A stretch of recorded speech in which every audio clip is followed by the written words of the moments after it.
kelas 11 IPA 2. Di sini saya akan menjelaskan tentang turunan fungsi aljabar. Turunan fungsi aljabar sendiri memiliki 3 rumus umum yang harus kita ketahui. Nah, salah satunya adalah fx sama dengan k. Nah, jika turunannya yaitu f aksen x sama dengan 0. Nah, untuk mengetahui lebih lanjut, mari kita pelajari bersama. 3 rumus umum yang harus kita ketahui. Yang pertama itu fx sama dengan k, di mana k ini sendiri adalah konstanta. Nah, jadi jika dia konstanta, maka turunannya itu adalah f aksen x sama dengan 0. Yang kedua ada fx sama dengan kx, di mana x ini adalah variabel yang mendampingi si konstanta tersebut. Jadi turunannya adalah f aksen x sama dengan k atau bilangan konstanta itu sendiri. Yang ketiga ada fx sama dengan k x pangkat n. Nah, kali ini konstantanya didampingi x yang berpangkatkan n atau bereksponensial. Maka turunan dari fungsi ini adalah f aksen x sama dengan n dikali k x n kurang 1. Nah, pangkatnya itu dikurang 1. Jadi nk x n min 1. Kita kasih contoh masing-masing rumus.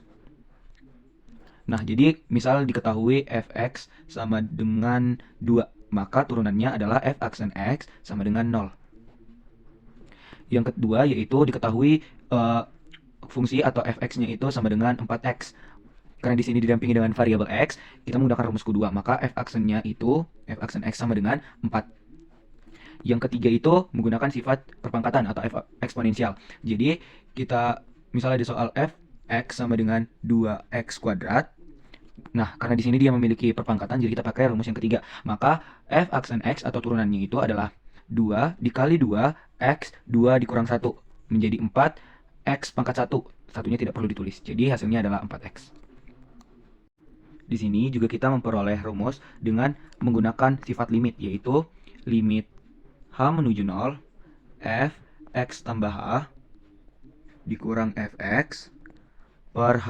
Jadi ini digunakan jika yang diminta itu limit h sama dengan 0. Nah, di sini kita memiliki contoh soal, yaitu fx sama dengan 3x kurang 2. Kita kerjakan menggunakan soal atau dengan menggunakan rumus yang sederhana dulu. Jadi fx, kita tulis kembali soalnya, sama dengan 3x kurang 2.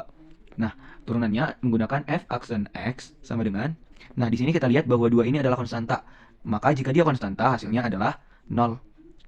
Nah, di sini dia 3-nya memiliki variabel x, maka yang diambil adalah 3-nya sebagai konstanta yang ada di depan variabel. Jadi kita hasilnya adalah 3.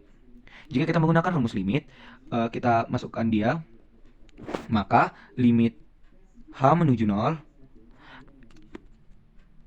ini dia ada x. Nah, x ini kita substitusikan x tambah h di dalamnya. Maka menjadi 3 dikali x tambah h. Karena 2 ini tidak memiliki variabel x, maka kita tulis seperti biasa. Dikurang 2, dikurang buka kurung 3x kurang 2. Nah, di sini kan tadi ada dibagi h. Nah, jadi kita bisa tulis dia kali ke dalam, ini 3 kali x, 3 kali h. Jadi 3x tambah 3h dikurang 2 dikurang 3x dikurang tambah 2. Nah, jadi yang bisa mati itu kita hapus. 3x dengan minus 3x, minus 2 dengan positif 2. Nah, hasilnya itu adalah 3h per h. Jadi kita bisa matikan h-nya. Jadi hasil dari limit h menuju 0-nya itu adalah 3. Sehingga jawabannya sama. Nah, soal kedua kita memiliki fungsi 4x kuadrat. Nah, di sini dia sudah memiliki sifat eksponen itu teman-teman, yaitu pangkat 2. Nah, cara yang pertama itu kita pakai cara biasa dulu, menjadi f aksen x sama dengan 2 dikali 4x, 2-nya dikurang 1. Nah, jadi 8x. Kalau kita menggunakan cara limit, kita bisa menggunakan dengan limit h menuju 0 ya. Limit h menuju 0. Nah, x ini bisa kita substitusikan terhadap x tambah h nih teman-teman. Jadi 4x tambah h kuadrat dikurang 4x per h. Nah, jadi kita kerjain yang ini dulu. Jadi 4 dikali x kuadrat ditambah 2xh ditambah h kuadrat dikurang 4x kuadrat. Nah, di sini kita bisa kalikan ke dalam yang ini, karena masih dalam kurung, jadi 4x kuadrat ditambah 8xh ditambah 4h kuadrat dikurang 4x kuadrat. Nah, di sini ada yang bisa kita matikan, yaitu 4x kuadrat dengan minus 4x kuadrat. Nah, jadi yang tinggal itu 8xh ditambah 4h kuadrat. Yang di atas ini bisa kita keluarkan h-nya, karena memiliki H, jadi H dikali 8X ditambah 4H per H. Hanya bisa mati, tinggal 8X ditambah 4. Nah, yang ini bisa kita kerjain lagi. Jadi 8X tambah 4H. Karena diminta tadi H menuju 0, artinya H-nya kita substitusikan dengan 0, maka jadi 8X ditambah 4 dikali 0. Sehingga hasilnya adalah 8X. Hasilnya sama. Sini kita memiliki soal nomor 3, yaitu fungsi fx sama dengan 3x kuadrat dikurang 2x. Nah, di sini turunannya itu bisa kita gunakan dengan f aksen x sama dengan 2 dikali 3 x kuadrat dikurang 2. Mengapa 2? Karena di sini dia memiliki variabel. Jadi seperti rumus nomor 2 tadi. Terus di sini tinggal kita kalikan dengan eksponennya itu dikurang 1. Nah, jadi 6x dikurang 2. Ini pangkat 1 ya, teman-teman.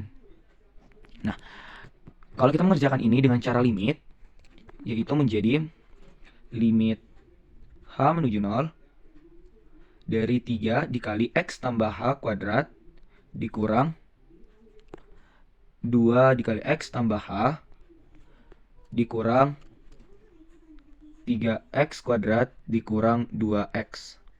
Nah, seperti soal. Jadi kita kerjain ini dibagi h. Nah, jadi kita kerjain dulu yang ini, yang x tambah h kuadrat. Jadi 3x, 3 dikali x kuadrat tambah 2xh ditambah h kuadrat dikurang, ini langsung kita kerjain, kali ke dalam, dikurang 2x dikurang 2h.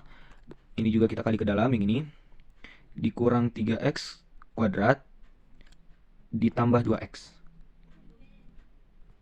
Nah, karena masih ada yang bisa dikerjain yang dalam kurungnya, jadi kita kerjain dulu dengan cara kali ke dalam. Nah, jadi 3x kuadrat dikurang ditambah 6xh ditambah 3h kuadrat dikurang 2x dikurang 2h dikurang 3x kuadrat tambah 2x.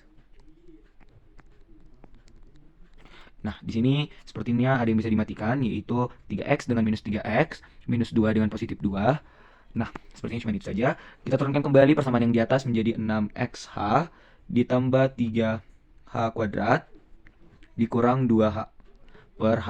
Karena masing-masing memiliki h, jadi kita keluarkan h-nya menjadi 6x tambah 3h dikurang 2 per h. Nah, ini bisa mati. Jadi, ini bisa kita lanjutkan menjadi 6x tambah 3h, 6x tambah 3h dikurang 2. Karena hanya ini kita substitusikan menjadi 0, seperti limit h menuju 0. Nah, jadi kita substitusikan 0-nya ke sini. Jadi, 6x tambah 3 dikali 0 dikurang 2 sama dengan 6x dikurang 2. Jadi, hasilnya sama.